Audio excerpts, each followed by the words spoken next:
喂，大家好啊！又見到我啊！本來話做完10集要停一停啊，但係就今個禮拜咧，無端端我呢邊咧突然間 drop 到0度、零下1度，突然間落雪喎，竟然咁啊，逼住冇得出街，悶悶地，不如做集節目啦。咁啊，加上上次我都講啦，旅行社又留我喺明年3月咧，想搞一個印度潑粉節嘅旅攝團，咁就不如趁有啲時間就講下我過往2年之前去潑粉節嘅經驗啦，睇下會唔會吸引到大家去來年3月 join 我呢個潑粉節嘅旅攝團。咁潑粉節嘅歷史由來咧，就係好耐之前咧，印度咧有個國王就有不死身嘅，咁就佢就非常之自大啦，就唔容許其他人咧就信奉其他嘅宗教。咁但係佢個仔啊，即係身為王子咧，就唔係咁贊成，就極力反對。咁個國王知道咗之後咧，就派國王自己嘅妹咧叫做 Holika 咧，就去對付呢個王子。咁啊，嗰個 Holika 咧就有一個防火斗篷嘅，就諗住咧嬲住呢個防火斗篷咧，就捉住王子咧一齊跳落去呢個火坑度一齊燒死佢。咁但係呢個王子咧就即係掙扎嗰陣時咧，就求神咧就即係保護佢啦。咁 at the end 就當然係邪不能勝正啦。嗰個阿國王個妹啊 Holika 咧就燒死咗，而王子咧就冇事。咁啊，啲人為咗感謝呢個神咧，就用呢個七色嘅顏色嘅水咧就潑向王子。咁後尾咧就演變成呢個即係潑彩粉嘅節日，就叫做 Holy Festival。咁啊Holy 呢個字咧，其實喺印度語咧係解顏色咁嘅意思。咁當然去到現今社會就可能好少人講翻呢段歷史啦。咁其實潑粉節即係 Holy Festival 可能又叫灑紅節啦，就係喺3月，通常3月3月初為期10日。咁就即係嗰10日裏邊咧，就所有印度人咧就拋開咗呢個即係階級嘅觀念啦，就互相潑粉啦，潑啲彩粉啊，潑彩水，就一齊咧就慶祝春天嘅來臨。通常去潑粉咧，啲人第一個問題就問我：喂，點樣保護部相機啊？咁樣咁頭先有張相你見到啦，即係有啲膠紙啊包住部相機，就唔好俾佢入粉入水啦。其實我就覺得就到最尾都應該唔會包啊。原因就係咧，如果你用 Leica M 嘅話咧，如果你知道嘅話，任何嘢遮住呢個小窗仔咧，個小 window 咧，就完全對唔到焦嘅。咁啊，即係除非你係全用盲拍啦、古焦啦，或者用 LCD 影啦。咁啊，所以諗得好理想啊！我第一次去嗰陣時咧，就買嗰啲日本嗰啲保護相機嗰啲套住。點知原來唔 work 嘅，咁遮住對唔到焦啦。咁後尾我就去攞啲保鮮紙包啦。咁又係喎，即係你就算你點包都好咧，遮住個窗啊對唔到焦。咁所以到最尾咧，唔鬼理佢啦，即係索性咧由得佢唔帶套真空上陣咁樣就入場砌。咁其實我過往2次嗰部 M，我當年用 M10嘅，2次入過2次嘅潑粉咧。咁我覺得都冇乜問題喎，真係，即係嗰個 viewfinder 呢個位咧有少少粉入咗啦，咁其實都好簡單，清一清。咁至於個 sensor 咧，我睇翻咧都係唔係污糟嘅，即係當然你唔好潑緊粉嗰陣時咧，就走去換鏡，即係打開個 sensor 咁樣，咁死梗啦。咁另外就係、其實雖然潑粉睇落好 crazy 啦，即係睇啲相都知啦。咁但係即係如果你真係唔係好想人潑你的話咧，咁你示意咁樣咧，影相嗰時咁咧，啲人咧都會就手嘅，即係都唔會潑粉嘅。咁但係當然有時咧有啲會中流彈啦，即係譬如你行下突然間側邊有啲粉灑過嚟啦。咁其實我覺得都幾好玩嘅，即係唔好諗住咁驚部相機有事先啦。其實我覺得即係而家嘅相機根本好多都出到有 weather seal，富士又好，遮撚又好，即係或者 Leica Q 都Leica Q 或者 SL 都係講同埋 weather seal 啦。咁係 Leica M 話唔俾 weather seal，但係我試過2次都冇大問題。我去過2次潑粉啦，去過2個唔同地方。咁第一次咧，我去嗰個地方叫做 Mathura 咧係好出名做呢個潑粉節嘅慶祝節日嘅。原因就係咧傳聞嗰個即係救王子嗰個神咧叫做Lord Krishna 咧，就喺 Mathura 出世嘅。咁所以嗰度每逢潑粉節咧，就好多人去嗰度慶祝。咁通常喺潑粉節即係為期十數日啦。咁開頭就會喺街度有啲巡遊啊，有啲好似啲台橋啊，啲僆仔坐喺上邊啊，周圍向啲途人潑粉啊。咁啲人又舞鑼打鼓啊，咁樣喺度癲晒咁樣慶祝啦。咁而去到潑粉節嘅正日咧，佢哋咧就會去一個廟叫做Wakadish Temple 嘅廟裏邊咧，就做一個好盛大嘅慶祝節日嘅，即係節目嘅。咁嗰個廟咧係1814年起。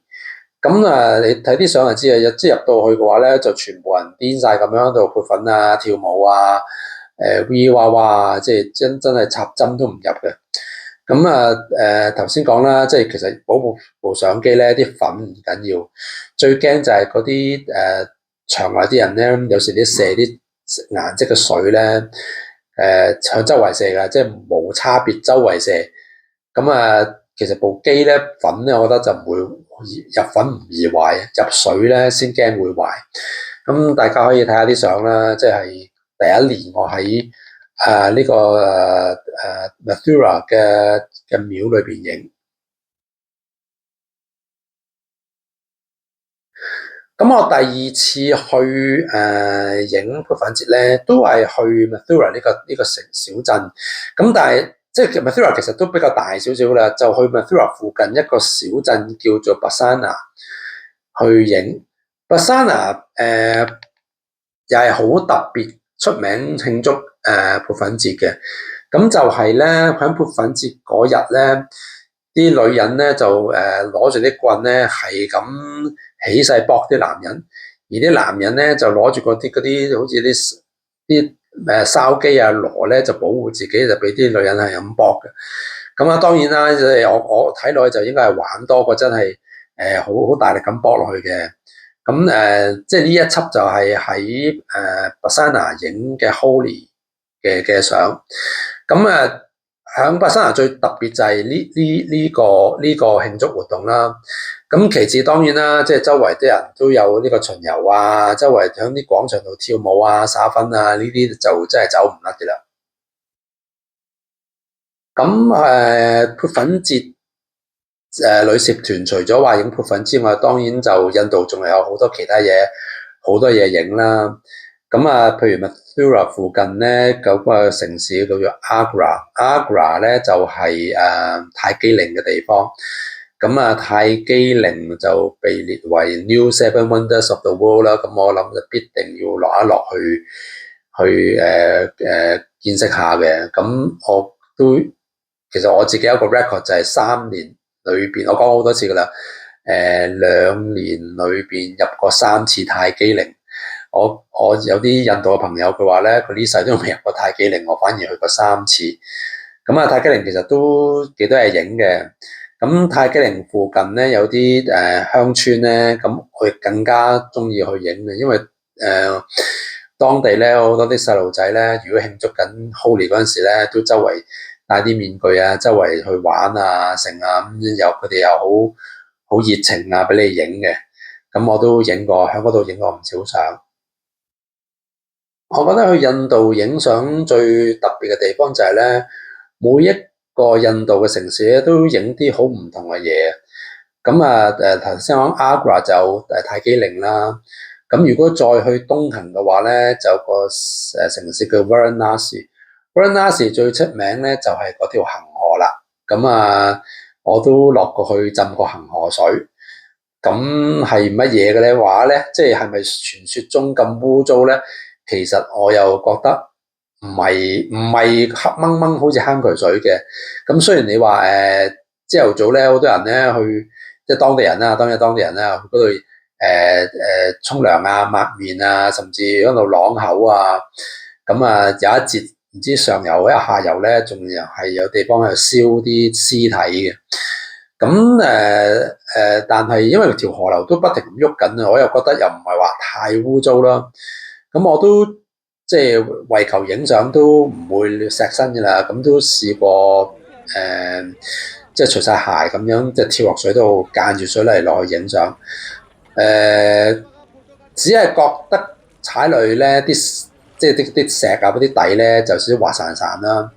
咁但係我上翻嚟隻腳咧都冇好似傳聞中話會生嘢啊，或者點樣紅腫啊，就冇呢啲事發生嘅。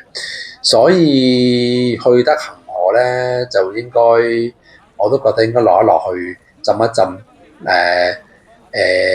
即係佢哋聖河嚟噶嘛，係咪神聖嘅河嚟噶嘛？咁都要尊重下嘅，係咪落去浸一浸？咁喺 Varanasi 嘅啲街咧，亦係好多唔同嘅嘢發生啦。即係喺印度影相真係唔會覺得悶啊！即係你每一個位都揾到啲好奇怪嘢、好有趣嘅嘢，而最好就係當地，我諗80%時間啲人都唔抗拒，即係俾你影嘅。即係除咗有啲可能有啲上年紀嘅女婆婆啊，可能佢會有少少介意啦，咁嗰啲就唔好影啦，即係人哋 say no 就唔好影啦。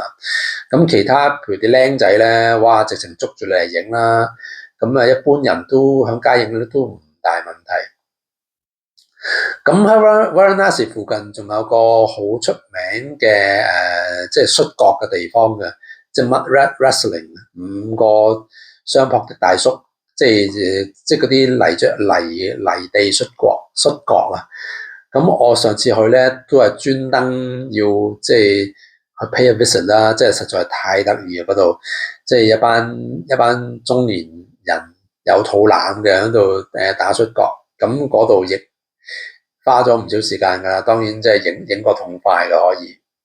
咁去印度當然要去德里啦，即係新德里裏邊有條街咧，我唔知讀得啱唔啱啊，叫做 Chandni Chowk 嘅一條街咧，就好似一條女人街駁住廟街咁樣，即係周圍都係啲小販啊、攤檔啊、地攤啊，有啲人拉住隻牛啊，咁啊，即係如果你想影 layering 咧，嗰度即係 layer 都唔知 layer 20個 layer、30個 layer 都嚟緊啦。咁我都喺嗰度即係練習過唔少即係做 layering 嘅相。嗰度即係當然德里附近仲，我記得有個即係香料嘅街啦。咁我上到去直情係覺得自己成身都咖喱，即係啲咖喱啊、啲辣椒味，直情係要即係戴口罩先入到去，因為實在太攻鼻。咁仲有一個好特別嘅地方就係舊德里嘅火車站啦。哇！嗰度真係話俾你聽，影到即係濕晒啊！即係見到都濕啊！嗰度啲人啊，嗰度啲人等火車啊，啲舊式火車啊。咁你如果未開車嗰陣時咧，又可以跳水，即係扮博恐咁樣影下相啊。咁即係嗰度亦可以即係影大半天，一啲都唔悶。即係一個火車站，即係德里係基本上街攝咧必去嘅地方嚟嘅。咁如果向德里西南方向行咧，有另一個 city 叫做齋普爾咧，就又係一個好正嘅地方去影相嘅。即係齋普嘅另一個名叫 Pink City 啊，粉紅色城市啊。點解有呢個名嘅咧？原因就係1876年咧，Prince Wale 去 visit 呢個城市嘅。咁當時咧就就嘅政府咧就將成個城市咧就油咗做粉紅色嚟迎接呢個 Prince Wales。咁之後其實而家嘅舊區咧都仍然見到嗰啲粉紅色嘅，不過對我嚟講啲粉紅色咧其實已經就我諗甩到好多啦。而家我覺得係少少似蝦肉色嘅顏色多過似粉紅色。咁呢啲就係喺Jaipur影嘅相。